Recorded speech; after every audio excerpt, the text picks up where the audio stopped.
znamy. To jest ktoś, kogo za chwilę poznamy, ktoś, kto do nas przyjdzie. To jest ktoś, kto będzie albo Franki, albo jojo, albo bomba z opóźnionym zapłonem, która rewelacyjnie zadziałała u Piotra, gdzie chłopak kupił swojej dziewczynie zestaw kosmetyków na urodziny, ale nie kupił takiej, jakiej ona chciała. Kupił jej coś innego i ona ze złości postawiła to i przez pół roku do tego nie zajrzała.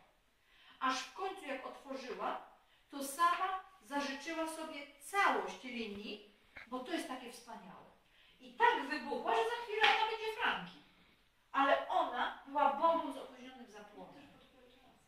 Tak. Bo ona była na niego obrażona, bo ona chciała dostać zestaw i coś tam, a on jej kupił 50 i żel do mycia. Każdemu życzę tych nowych. I tych nowych jest mnóstwo.